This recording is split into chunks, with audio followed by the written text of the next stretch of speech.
11개 상임위는 민주당이 가져갔어요. 7개 상임위원장 어떻게 될지 모릅니다. 그런데 지금 국민의힘은 계속해서 의총만 열면서 뭐 특위 구성해가지고 우리는 국회 본회의 안 들어가, 국회 상임위 안 들어가 이러고 있단 말이죠. 뭐 어떻게 보고 계십니까?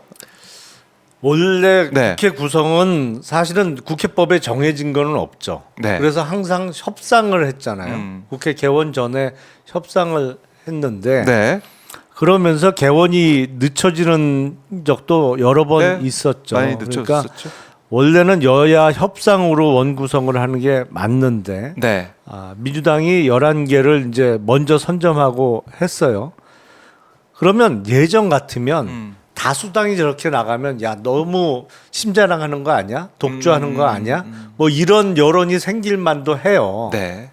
근데 문제는 윤석열 대통령이 더 독주하는 것 같이 비춰지거든요. 적어도 국민들의 눈에는 민주당이 다수 의석을 점하고 있지만 네.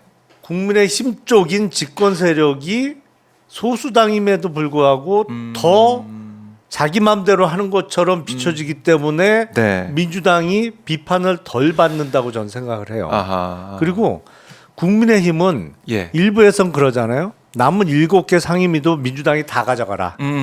우리는 하나도 안 하겠다. 그리고 전적으로 국회 운영에 대한 책임을 져라. 네. 그전에도 21대에도 그런 적이 있었어요. 맞습니다. 근데 문제는 그때는 국민의힘이 야당이었어요. 야당이니까 집권 세력에게 다 넘겨주고 대신 결과는 니들이 책임져. 네. 라는 작전이 통할 수도 있었겠죠. 그런 아니 근데 그거는 그때 상임위원장을 다 포기하고도 국민의힘 내부에서도 반론이 만만치 않게 많았어요. 이게 과연 맞냐? 예. 다 포기하고 다 그냥 처분만 바라는 게 과연 맞냐? 아무리 의석수가 적더라도 일부라도 상임위를 갖고 운영을 하면서 해야지. 네. 이럴 바에야 국민의힘이 뭐하러 있냐? 이런 반론이 만만치 않았거든요. 저는 그 반론에 저도 그 찬성을 하는 입장이에요. 그래요? 아니 아무리 의석수가 적더라도 사실 뭐 개혁신당에 비하면 적은 것도 아니죠. 30배도 넘는데 100석이 넘는데 아니 그러면 적지 않은 의석을 갖고 책임을 져야 되는 거죠. 무엇보다도 이게 여당이란 말이에요. 집권 세력이란 말이에요. 네. 근데 집권 세력이 모든 걸 포기하고 니들이 잘못되면 다 책임져? 이런 집권 세력은 보다 천봐요.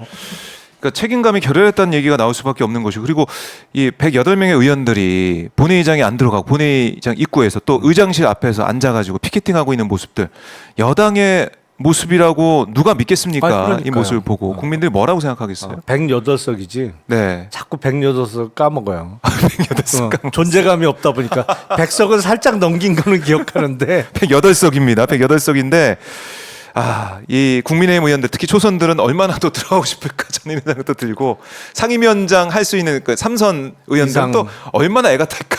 그렇죠. 이런 생각이 이러다 들 것 진짜 다 양보하는 거 아니야? 뭐 이런 생각이 들겠죠. 근데 예. 제가 봐도 옳지 않아요. 아니 그러니까 문재인 정부 때 네. 민주당이 다수 의석을 점유하면서 집권 세력일 때 그때 부동산 정책과 관련해서 뭐 일종의 심판을 받았던 것도 맞죠. 네. 2021년 4월에 있었던 서울과 부산시장 보궐선거에서 당시 민주당이 참패를 했고 네. 그 다음에 있었던 대선 그리고 뭐 사실상 대선하고 연결됐던 지방선거에서 민주당이 참패한 거는 맞아요. 맞아요. 근데 지금 국민의힘이 그때와 똑같은 전략을 쓴다? 아니 본인들이 집권 세력인데 그렇죠. 뭐가 잘못돼도 그렇네. 집권 세력이 우선 책임을 지는 거지 그 책임이 야당한테 먼저 가요? 아니 좀 발상이 이해가 안 돼요. 그 발상이. 이해가 안 간다. 그러니까 지금 보면은 거부권을 계속 윤 대통령이 행사하고 있기 때문에 이런 독주 이미지가 강한 것이고, 네.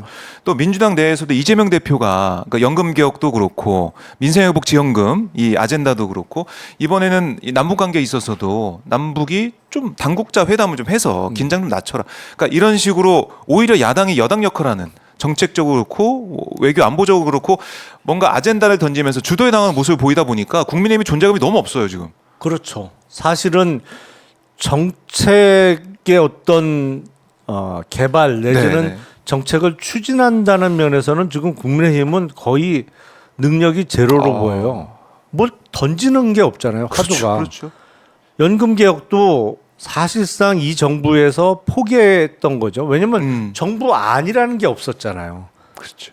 개혁을 하려면 네. 일단 집권한 대통령을 비롯한 집권 세력에서 본인들의 안을 내놓고 그게 연금 개혁이든 노동 개혁이든 네. 안을 내놓고 그거와 관련해서 반대가 생기면 협상을 하고 설득을 하는 작업인데 연금 개혁과 관련해서는 우리 뭐 특별한 안도 없고 뭐 네. 그냥 국회에서 알아서 해보세요. 그리고 국회에서 특위를 구성해서 논의를 했는데 처음에 공론화위원회에서는 뭐 엉뚱한 좀 제가 보기엔 엉뚱한 안이 나왔고 그러니까 보험료율을 높이면서 소득 대체율을 대폭 50%까지. 이 산수로 해결이 안 되는 산수가 안 나오는 안을 내놨고 그러다 보니까 보험료율도 높이고 네. 대체율도 높이는 안이 나왔는데 아니 그러면 이제 그 안을 갖고 얘기를 하던지 뭐 그 안에 대한 의견을 구체적으로 내놓던지 네. 그 절충점이 어느 정도 보이기 시작하니까 야 이거 구조 개혁과 함께 논의하자라는 얘기를 갑자기 꺼냈단 말이죠. 그러니까요. 아니 구조 개혁을 하려면 기초연금 뭐 공무원연금 뭐 어느 다 세월이 놓고 됩니까? 다 놓고 이거를 예. 어떻게 조절할 건지를 논의해야 되는데 그게 어느 세월에 돼요. 그러니까 아예 정책과 관련해서는 아무 생각이 없다고 표현해도 네. 과언이 아니에요 지금. 아니 저럴 거면 뭐 하려고 집권했어요. 진짜로. 그런 말이 특별히 하고 싶은 바가 없는 거예요 저거는. 나왔군요. 하고 싶은 바도 없고 예. 뭘 해야 될지도 모르고 하하. 딱 그 수준이에요 지금 수준은. 야, 오늘 김용남 의원님 말씀을 들어보니까 좀 명쾌하게 좀 정리가 되는데 정말 아무것도 할 의지도 없고 아무것도 할 생각도 없고 국민의힘 의원들은 제가 볼 때는 이 국민을 향한 이런 피켓 시위가 아니라 용산을 향해서 피켓 시위를 계속 하는 것 같아요. 좀 잘 좀 봐달라. 용산 알아서 해달라고요? 108 결사대 뭐 이런 느낌도 좀 들고 그러니까 이재명 방탄이 피켓을 들고 있는데 저는 이재명 이 이름이 아니라 윤석열 방탄 이게 뭐 들어가는 게 맞지 않습니까? 국회 상황 자체가 지금 보면 특검 맞겠다는 거 아니에요? 뭐 108명의 결사대가 과연 가능할까 대단히 어, 의문이에요. 저는 그래요? 안 된다고 봐요. 대우가 무너질 수도 있다. 그럼요. 오호. 저거 국민의힘 소속 108명의 국회의원을 한 방향으로 끌고 가는 것보단 정말 네. 108마리 달마시안을 한 방향으로 끌고 가는 게 훨씬 쉬울 거예요. 그게. 그 정도로 국민의힘 어려울 것이다라는 말씀까지 들어보고 저희가 시간이 지금 다 돼가지고 예. 앞에 최재형 목사 현장을 보다가 좀 짧았는데 너무 재밌었고 유익했습니다. 네. 의원님 다음 주에도 목요일에 또 똑같은 시간에 뵙도록 하겠습니다. 고맙습니다. 네, 고맙습니다. 감사합니다. 자 김용남 전 의원 말씀 들어봤고요.